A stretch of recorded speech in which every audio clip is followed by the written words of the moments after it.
Bienvenue à Saint-Georges de Montaigu pour la troisième étape du SX Tour, le championnat de France Supercross.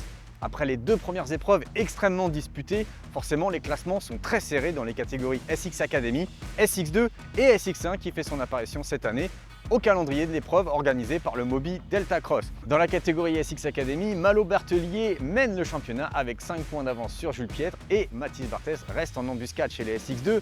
Maxime Després a été impérial depuis le début de la saison avec 2 victoires à Saint-Thibéry et à Clermont-Ferrand pour l'ouverture du championnat. Mais attention derrière, c'est très serré puisque Yanis Hirsuti est très proche. Charles Lefrançois, Calvin Fonvieille, tout le monde est très serré en ce début de saison. Chez les SX1, c'est la guerre. Grégory Aranda, qui renaît de ses cendres depuis son arrivée dans le team Yamaha Daffy Michelin, a pris les commandes du championnat après avoir remporté la finale de Saint-Thibéry. Bien entendu, Cédric Soubeyras est un tout petit point derrière, tout comme Anthony Bourdon qui est très proche. Le Moby Delta Cross a mis les petits plats dans les grands pour recevoir le championnat de France Supercross SX Tour. On voit cette piste qui a un dessin très particulier, un peu en L. Il y a tout sur cette piste, des whoops, des camels, des triples, des enchaînements. Il y a même une petite partie sable qui donne une configuration et des enchaînements qui sont un petit peu différents de la normale. Je vous propose d'aller en discuter avec Cédric Lucas, le concepteur de la piste. Cédric Lucas, vous commencez à le connaître, c'est un peu un habitué de nos productions. Cédric, on est sur une piste qui a un dessin un petit peu particulier ici. Oui, c'est vrai, on va dire que le rectangle, l'espace pour la piste est différent des autres. On va dire on est un peu en L, donc forcément ça amène une piste un peu différente de ce qu'on a l'habitude. Après on connaît Saint-Georges, on est sur le même tracé que un peu l'année dernière, la piste est homologuée. J'ai juste pimenté un peu certaines bosses pour que l'arrivée des 450 fasse un petit peu plus la différence et puis voilà. Donc il y a des virages ici à 45 degrés, c'est assez rare sur une piste de supercross. Ouais, c'est vrai, c'est là où en général c'est là où c'est le plus dur à faire fonctionner qu'on appelle, et pour qu'il y ait du dépassement. Et c'est vrai qu'il y en a quand même un paquet ici, donc il faut trouver des solutions pour que ça double et voilà. Ok, les solutions tu les as trouvées, il y aura du spectacle ce soir forcément. J'espère les avoir trouvées, on va faire en sorte que ça fonctionne. Ça marche. Cette épreuve de Saint-Georges de Montaigu fera date dans l'histoire de notre sport puisque c'est la première fois que s'implique officiellement un constructeur de moto électrique dans un championnat national de premier plan. Et c'est à Tomado que Stark Varg a confié cette nouvelle machine électrique et il sera engagé en catégorie SX2. Je vous propose d'ailleurs de découvrir la piste au guidon de cette nouvelle machine révolutionnaire pour le Bobcat On-Board Lap. C'est parti! Non mais c'est bon, t'inquiète. Allez go!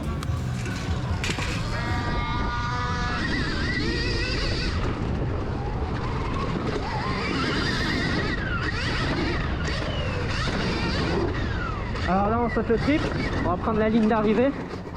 C'est un petit double. Et puis après là, le saut d'arrivée.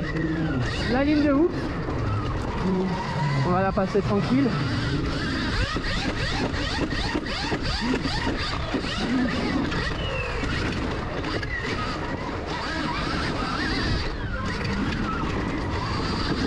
Là on a une ligne d'enchaînement. On peut faire des doubles, des triples. Et puis en plus on a un petit triple là sur le côté, vachement sympa. Un petit saut qui se saute dans l'appui. La ligne droite du départ. Suivi de. On a plusieurs possibilités. On va finir sur un triple ici. Et reprendre la ligne avec le saut d'arrivée. Juste là. Et ensuite on enchaîne normalement les hoops. Grégory Aranda, qui renaît de ses cendres depuis son arrivée dans le team Yamaha Daffy Michelin, a pris les commandes du championnat après avoir remporté la finale de Saint-Thibéry. Je vous propose tout de suite d'aller à la rencontre de la plaque rouge du championnat de France Supercross SX1.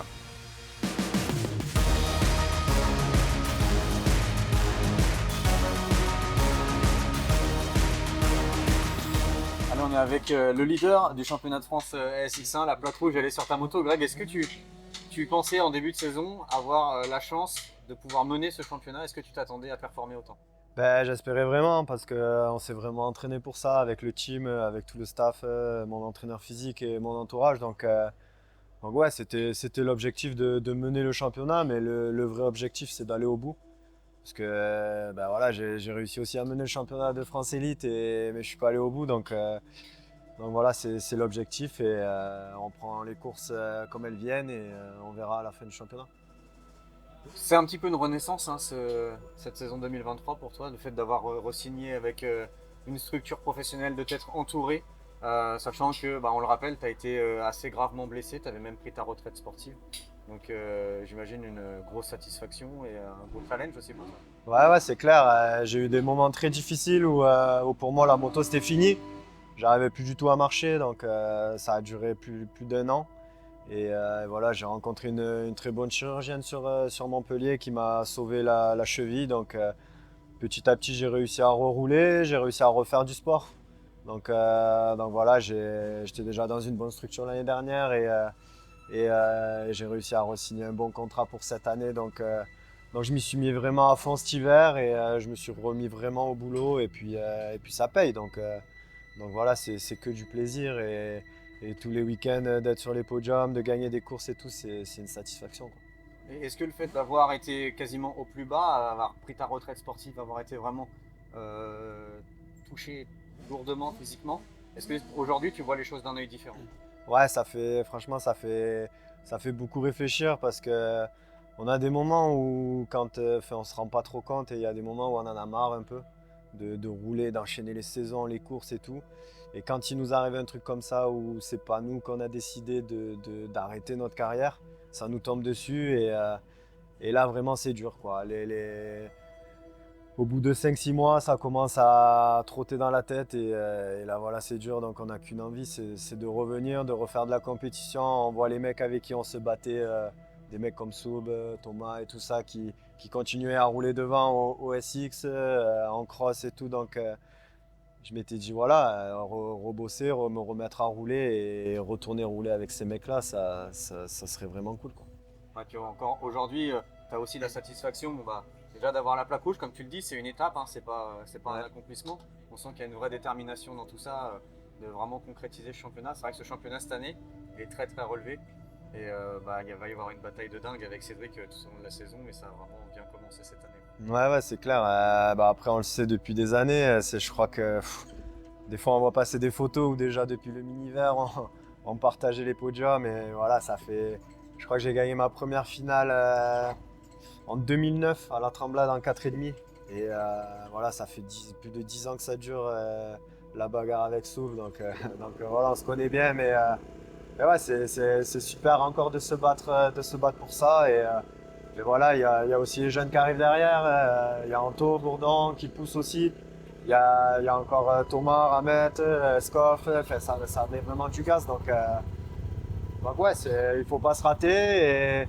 Et vu que c'est très serré avec Soub, il faut toujours arriver à faire minimum deuxième. Donc voilà. Après, ça veut aussi dire que le Supercross, c'est aussi un sport où on a besoin d'expérience. C'est ça. Ok, c'est du sprint et on sait que plus on vieillit, plus on a tendance à être bon sur des efforts un peu plus longs. Là, ça reste quand même très intense. Mais c'est vrai qu'il y a un côté gestion, il y a un côté prise de risque. Il y a énormément de paramètres à gérer pour arriver à atteindre le top niveau, même au niveau français, quoi. Ouais, c'est clair. C'est comme je disais, avec Soub, ça fait plus de 10 ans qu'on gagne des finales, qu'on est sur des podiums. Donc voilà, on sait vraiment quand il faut prendre des risques, quand il ne faut pas trop en prendre. C'est l'expérience, quoi.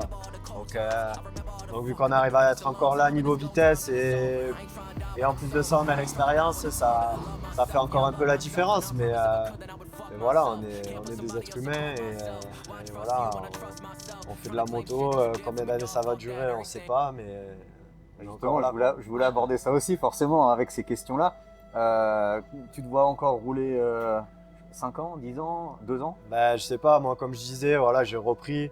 Franchement, je me régale, je suis vraiment bien dans la structure, on s'amuse bien, tout le monde s'entend bien, on bosse bien, il y a du bon matos et tout. Donc ouais, tant que c'est dans cet état d'esprit, moi je continue, tant que j'arrive à rouler devant. Si demain je m'entraîne comme ça et que je commence à faire 4e, 5e, 6e, il y a un moment où voilà, il faut arriver à lâcher prise et arrêter de s'obstiner. Donc ouais, tant que j'arrive à être devant, je continue. Après voilà, on n'est pas à l'abri des blessures et de quelque chose de nouveau qui peut arriver. Donc pour le moment, ouais, je repars l'année prochaine et c'est pas dans mon optique d'arrêter. On va pas te demander d'arrêter. Enfin franchement, on s'attendait pas à ce que tu t'arrêtes. Donc tu es là, en pleine santé, avec la plaque rouge sur ta moto. Forcément, quand c'est comme ça, on a du mal à se dire... on imagine que ça va durer le plus longtemps possible. Tu as la réputation d'être l'un des pilotes les plus rapides du monde sur un tour. c'est vraiment une grosse spécialité aujourd'hui.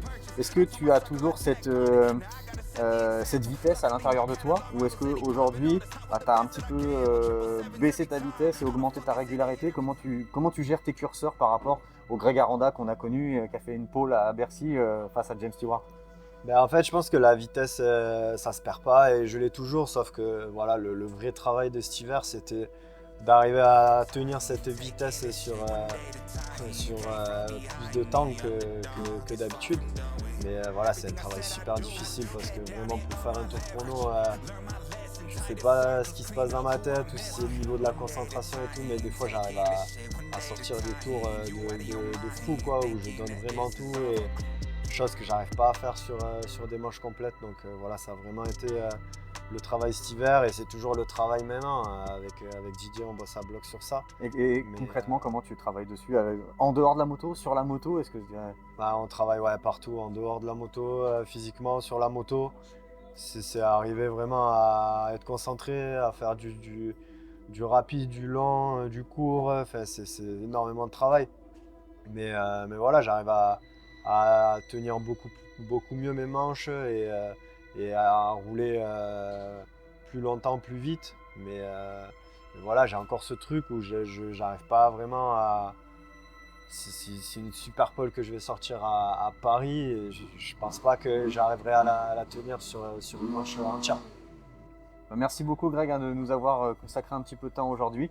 On espère que tu vas réussir à conserver cette plaque rouge jusqu'à la fin de la saison et puis on va suivre ça forcément de très près. Yes, merci à toi.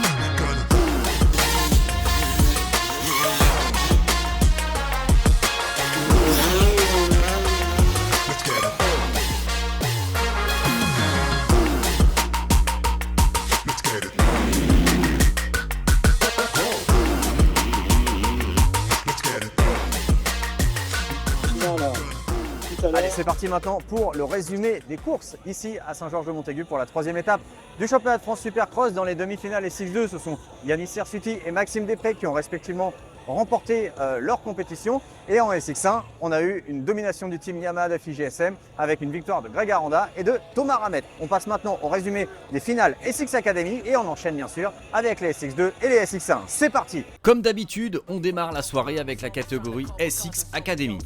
Depuis le début de la saison, ces juniors, âgés de moins de 17 ans, nous ont offert des courses très disputées, pleines d'engagement, avec des bagarres très serrées. Pour cette troisième épreuve, les juniors de la promotion 2023 ont pu se confronter au champion sortant, j'ai nommé Mathis Valin.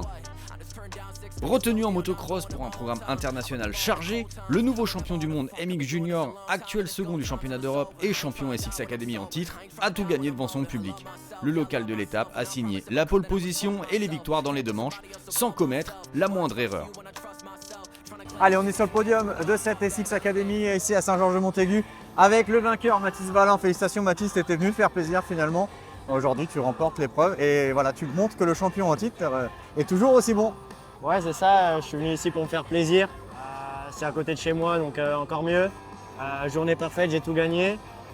Je suis encore là, champion l'année passée. Gagné ici l'année passée, je regagne ici. Je vais peut-être venir la semaine prochaine à Brienno et ça annonce encore une bonne semaine et un bon week-end le week-end prochain. Ton actualité, on l'a su, hein, tu as signé avec Kawasaki Bud Racing, ça a été annoncé. Voilà, est-ce que tu as pour projet de continuer à t'investir dans la discipline Supercross par l'avenir? Ouais, j'ai signé chez Bud, donc ils sont vachement implantés aussi dans le Supercross. Moi, c'est une discipline qui me plaît, donc normalement je vais en faire un peu l'année prochaine et on verra ce que ça va donner. Félicitations Mathis! Malgré une première manche marquée par une chute dans le premier tour, c'est Jules Piètre qui réalise la meilleure opération à Saint-Georges.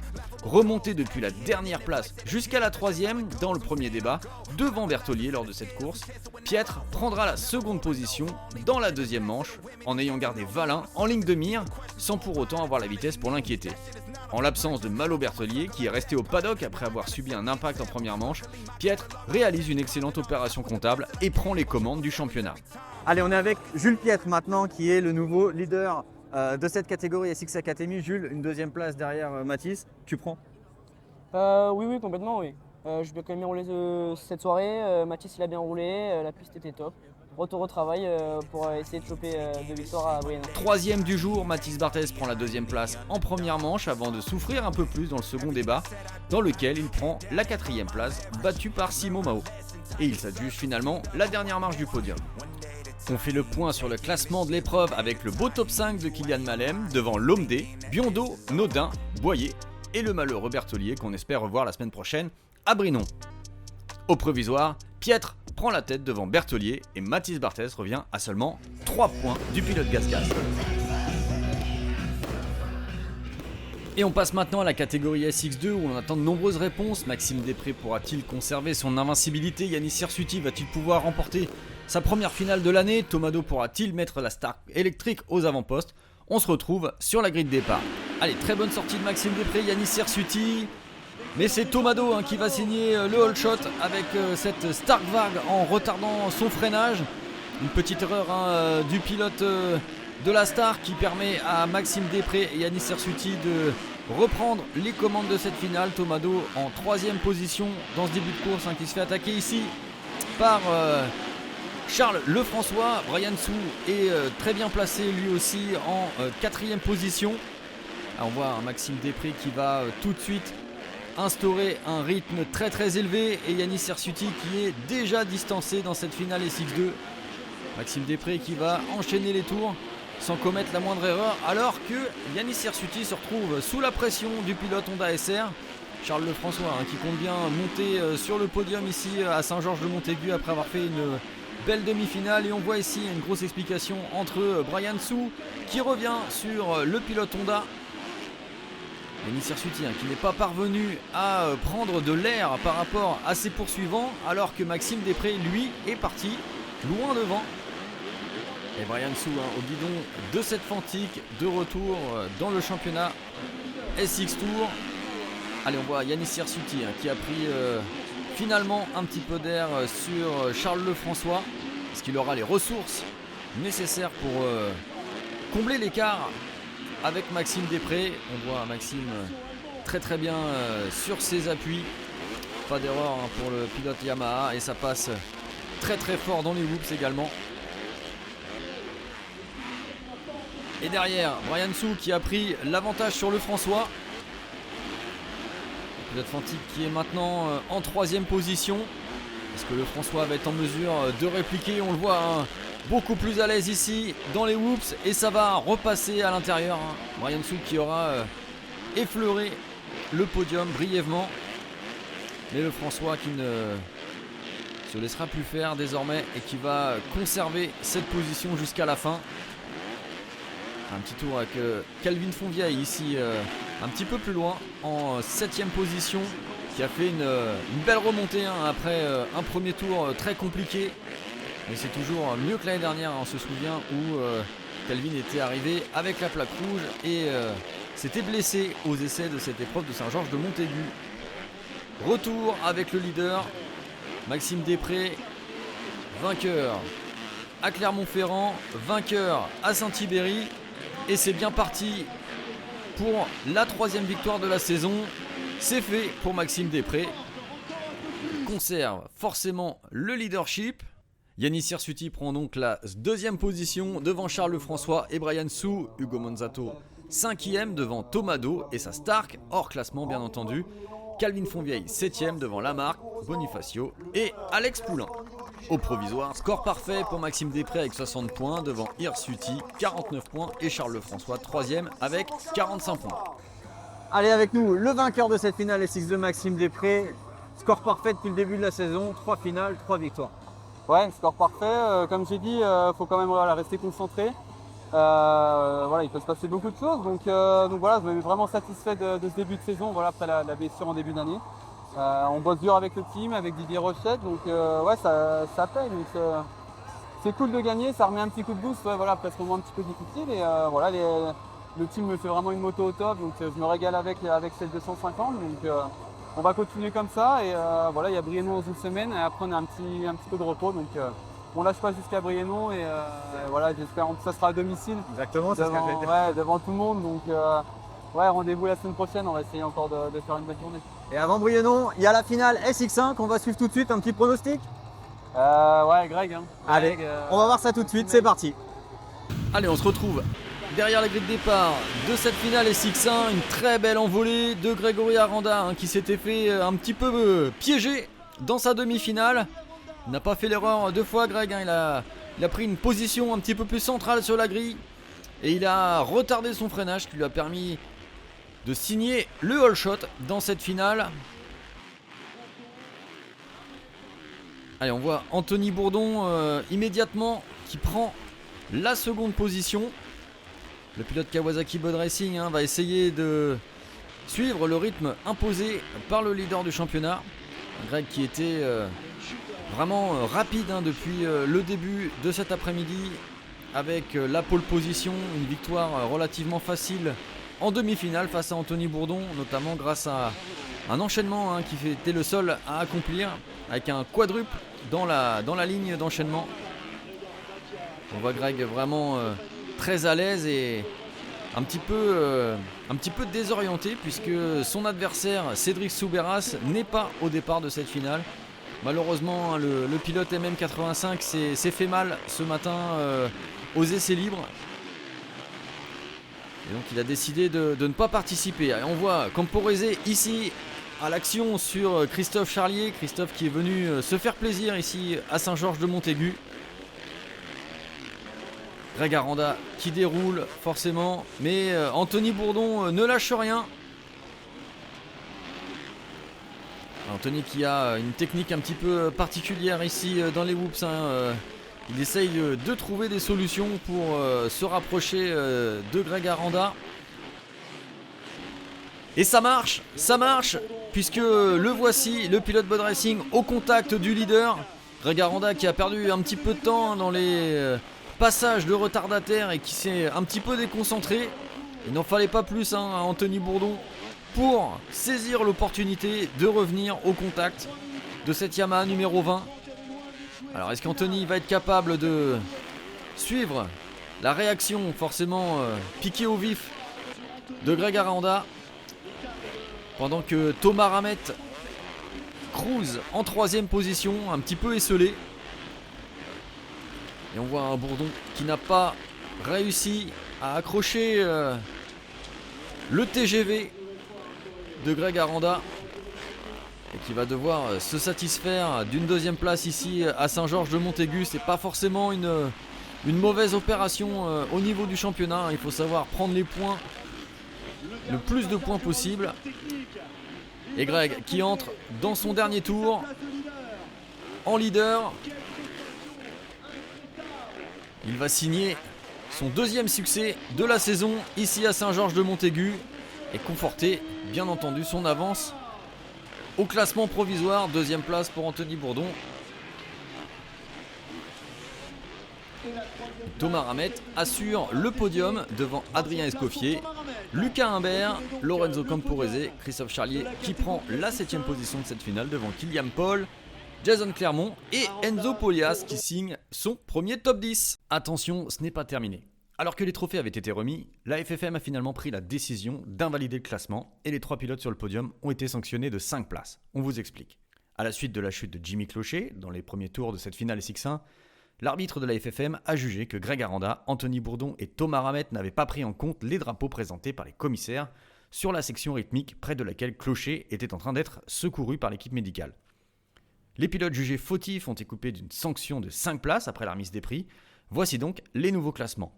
La victoire de cette finale SX1 revient donc à Adrien Escoffier devant Lucas Humbert et Lorenzo Camporese. Christophe Charlier hérite de la 4ème place, Kylian Paul de la 5ème, alors qu'Aranda, Bourdon et Ramette chutent respectivement en 6ème, 7ème et 8ème place.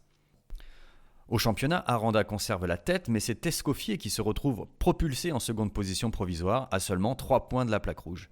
Anthony Bourdon pointe finalement en 3ème position devant Soubeyras qui perd moins de points que prévu et se retrouve à 11 points du leader. On en profite pour vous donner des nouvelles de Jimmy Clocher qui souffre de multiples fractures au niveau des jambes et qui devra suivre une longue convalescence. Rendez-vous à Brienon dès ce week-end pour la suite de cette saison SX Tour 2023.